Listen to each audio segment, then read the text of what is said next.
বিয়ে করতে পারবে না। 5 আগস্টের পর থেকে সে যোগাযোগ একদম বিচ্ছিন্ন, যোগাযোগ করে না। তারপর আমি সেন্ট্রালে গেছি। সজীব আহমেদ ওয়াজেদ যখন আর্লিংটন টেক্সাসে এসে লেখাপড়া করতে, ওখানে তার তৃতীয় অ্যারেস্ট ছিল।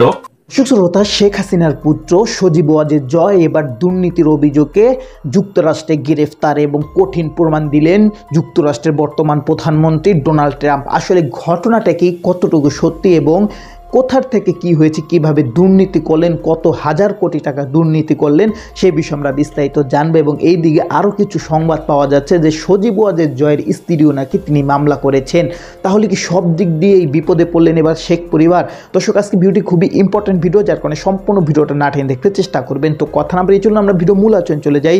ভিডিও মূল আলোচনা চলে যাওয়ার আগে আপনার কাছে আমার ছোটো করে একটি অনুরোধ, আপনি প্রত্যেক মুহূর্তের আপডেট পেতে অবশ্যই চ্যানেলটি সাবস্ক্রাইব করে দেবেন এবং পাশে থাকা বেল আইকনটি ক্লিক করে দেবেন, তাহলে প্রত্যেক মুহূর্তের আপডেটগুলো সবার আগে পৌঁছবে আপনার কাছে। দর্শক, কথা না বেরিয়ে চলুন আসলে ঘটনাটি তাহলে বিস্তারিত দেখে আসি।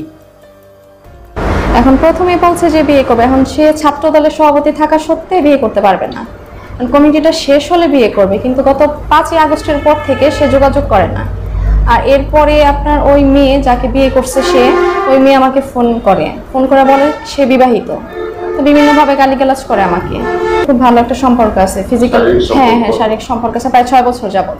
বলছে যে আমাকে বিয়ে করবে, বিয়ে প্রলোভন দেখিয়ে তারপর 6 বছর একটা কন্টিনিউ সম্পর্ক চলতেছে। ছাত্রদল করে এই জন্য কারোর কাছে বলতে পারিনি। সে বলছে যে ছাত্রদল করে, এই অবস্থায় সে যদি বলি আমি, সেটা তার কমিটি থাকবে না, আর ছাত্রদল করা অবস্থায় বিয়ে করতে পারবে না। 5 আগস্টের পর থেকে সে যোগাযোগ একদম বিচ্ছিন্ন, যোগাযোগ করে না। তারপর আমি সেন্ট্রালে গেছি, সেন্ট্রালে কথা বলছি সভাপতির সাথে। এখন ওইখান থেকেও বলছে যে মীমাংসা করার জন্য এটা, কিন্তু সে আমার সাথে কোনোভাবেই যোগাযোগ করতেছে না, উল্টা আমাকে হুমকি দিতেছে, ফ্রেন্ডরাও দিতেছে। বলতেছে যদি আমার বাড়িঘর ভাঙবে, ওর বাসা আমার বাসা খুব কাছাকাছি, বলতেছে যদি আমি বাড়াবাড়ি করি তাহলে এটা ভালো হবে না। 6 বছরের মধ্যে প্রায় 4 থেকে 5টা বেবি কনসিভ করছি। 2 মাস 3 মাস যাওয়ার পরে সে মেডিসিন নিয়ে আসে। এখন বেবি কনসিভ করার পরে সে বলে যে তার ছাত্র দলের সমস্যা, সে সভাপতি থাকতে পারবে না।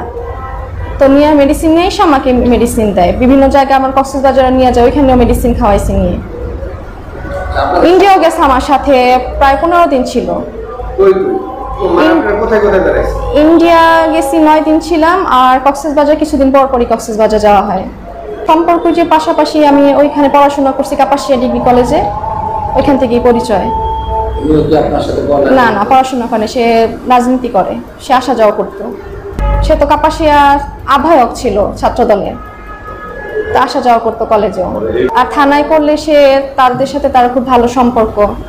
সে যদি আবার এখানে টাকা দেয়, টাকা মীমাংসা করে ফেলে, তখন তো আমি তার সমাধান পাবো না। এখন চাওয়া তো আমি তাকে চাই, কিন্তু সে আমার সাথে কোনোভাবেই যোগাযোগ করে না। আচ্ছা, গত 5 আগস্টের পরে সে আমার সাথে যোগাযোগ করে না, প্রায় 1-1.5 মাস, 3 মাস হবে না, 1-1.5 মাস হবে মনে হয়, একদম টোটালি যোগাযোগ করে না। আমি অনেকবার চেষ্টা করছি করার জন্য। তো এর মধ্যে দিয়ে আমি জানতে পারি যে সে বিবাহিত, প্রায় 1-1.5 বছর হবে সে বিয়ে করছে। এখন সেই মেয়ে আমাকে বারবার ফোন করে গালিগালাজ করে বিভিন্নভাবে, হুমকি দেয় যে আমার বাসা পুলিশ নিয়ে আসবে। এখন আমি তো আর জানি না যে সে বিবাহিত।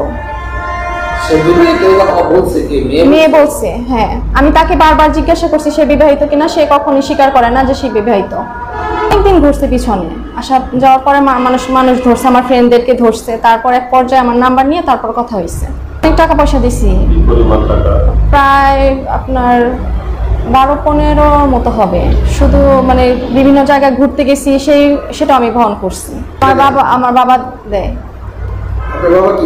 দেশের বাইরে থাকে, ফ্রান্সে।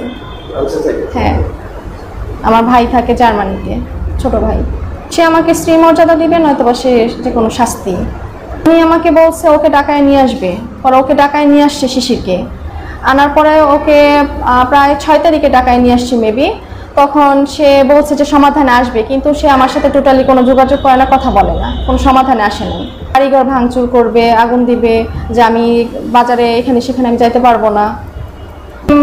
মৃত্যুর হুমকি দিছে যে বাড়াবাড়ি আমি না করি।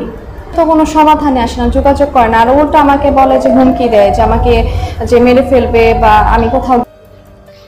তো দর্শক, আপনার ভিডিওটি দেখলেন, ভিডিও দেখে যদি আপনার কোনো মন্তব্য থাকে তাহলে অবশ্যই কমেন্ট বক্সে আপনার মূল্যবান মন্তব্য জানিয়ে দিবেন। দর্শক, এখন আমরা পরবর্তী আরেকটি ভিডিও দেখবো, যেটাতে আমরা আরও কিছু তথ্য আমরা জানতে পারবো। দর্শক, চলুন আমরা সেই ভিডিওটি বিস্তারিত দেখে আসি। সজীব আহমেদ ওয়াজেদ যখন আর্লিংটন টেক্সাসে এসে লেখাপড়া করতে, ওখানে তার তৃতীয় অ্যারেস্ট ছিল অস্ত্র নিয়ে ডর্মে গেছে চাঁদাবাজি করার জন্য। অন দ্য রেকর্ড, সে পিস্তল নিয়ে ইল্লিগালি ঢুকছে, ঢুইকা চাঁদাবাজি করতে গেছে। কে? সজীব আহমেদ ওয়াজেদ। এবং ওই চাঁদাবাজির শুরু হয়েছে কোথার থেকে? সে যে একটা শিখ মেয়েকে বিয়ে করছিল, ওই শিখ মেয়ে তাকে ডাম করছে, কারণ সজীব আহমেদ ওয়াজেদের যন্ত্র কাম করে না। সে সজীব আহমেদ ওয়াজেদকে বাদ দিয়া সে আর একটা শিখ ছেলেকে ডেট করতে গেছিল। যখন ওই শিখ ছেলেকে ডেট করতে গেছে, তারে থ্রেট করতে সজীব আহমেদ ওয়াজেদ কয়েকজন লোক নিয়ে চাঁদাবাজি করতে গেছে। তো পরবর্তী সময় পুলিশ যখন অ্যারেস্ট করছে, তাদের ইনভেস্টিগেশনে বাইরেই আসছে, ওইখানে পুলিশদের কাছে সে বলছে যে এই লোকের কাছে সে টাকা পায়, কিন্তু পরে ইনভেস্টিগেট করে বাইর করছে সেটা না। পুলিশের ইনভেস্টিগেশনে বের হয়ে আসছে যে তার বউরে অন্য একজনে নিতেছে। এবং এইটার রেকর্ড আপনারা দর্শক যারা আর্লিংটন পুলিশের তারা তো একটা মার্কশট ওই সময় প্রকাশ করেছে। আপনারা যদি চান আমার কথাটাকে ওখানে গিয়ে ভেরিফাই করে ওখানে দেখে, এবং এই যে আমি দর্শকদের দেখাতে চাই যে আর্লিংটন পুলিশ এভাবে মার্কশট কিন্তু তখন করেছিল। এই মার্কশটটা আমি একটু দর্শকদেরকে বলতে চাই যে পুলিশ যখন এভাবে অ্যারেস্ট করে এই ধরনের ক্রিমিনালদেরকে, তখন তারা এভাবে দাঁড় করিয়ে তাদেরকে একটা ছবি তোলে। এটা হচ্ছে একটা ক্রিমিনালের ছবি। তো এইভাবে এই সজীব ওয়াজেদ জয়কে ধরে আর্লিংটন পুলিশ তার একটা মার্কশট নিয়ে এভাবে পত্রিকায় ছাপিয়ে দেয়। এটা হচ্ছে নিয়ম এখানকার। তো এটা করা হয়েছিল তার বিরুদ্ধে। তো এই যে শেখ হাসিনা যে এত বড় বড় কথা বলে যে তার ছেলে অনেক শিক্ষিত, অনেক হ্যান ত্যান করছে, তো এইগুলি রেকর্ডই তো বোঝা যায় যে কি করছে। তো এই সজীব আহমেদ ওয়াজেদকে যখন ওখানে গ্রেফতার করে, তখন পুলিশ তাকে জিজ্ঞাসা করছে, what is your origin? Bangladeshi ভাই বোনেরা জিজ্ঞাসা করছিল হোয়াট ইজ ইউর অরিজিন, অর্থাৎ তুমি কি Indian, Bangladeshi, Pakistani, American, whatever. Bangladeshi ভাই বোনেরা, হাসিনা মাগির ছেলে বলেছে সে হোয়াইট, ককেশিয়ান। কোন দিক থেকে? মানে সাকিব কোন দিক থেকে মানে ককেশিয়ান? সেটাই বলছে। আপনি যদি ওই অ্যারেস্ট রেকর্ডের পুরো পুলিশের ইনটেক রিপোর্টটাই আমার কাছে আছে, ওই ইনটেকে লেখছে তার অরিজিন হইছে ককেশিয়ান, হোয়াইট। বাংলাদেশি ভাই বোনেরা, আপনারা যখন এই হাসিনা মাগিকে হাসিনা ফেরেস্তা, হাসিনা পীর, হাসিবে রব্বানি, হাসিনা কুতুব, হাসিনা আউলিয়া এই টাইপ কথাবার্তা বলেন, আমি নিতান্ত আমার ভিতরে রসবোধ কাজ করে। যখন আপনারা এগুলো ডাকেন, তখন আমি মনে মনে বলি একটা মাগিকে কত রূপে না সাজানো যায়। এই মাগির ছেলে বলছে সে নাকি ককেশিয়া।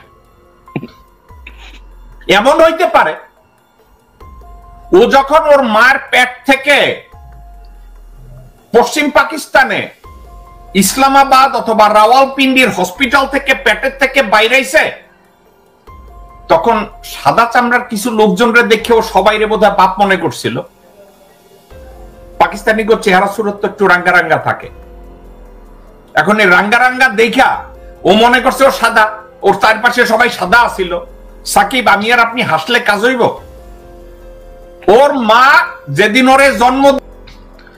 তো দর্শক, আপনারা সম্পূর্ণ ভিডিও দেখলেন। সম্পূর্ণ ভিডিও দেখে যদি আপনার কোনো মন্তব্য থাকে তাহলে অবশ্যই কমেন্ট বক্সে কমেন্ট আপনার মূল্যবান মন্তব্য জানিয়ে দিবেন। দর্শক, কথা বলতে বলতে আমরা ভিডিও শেষ পেয়ে চলে এসেছি।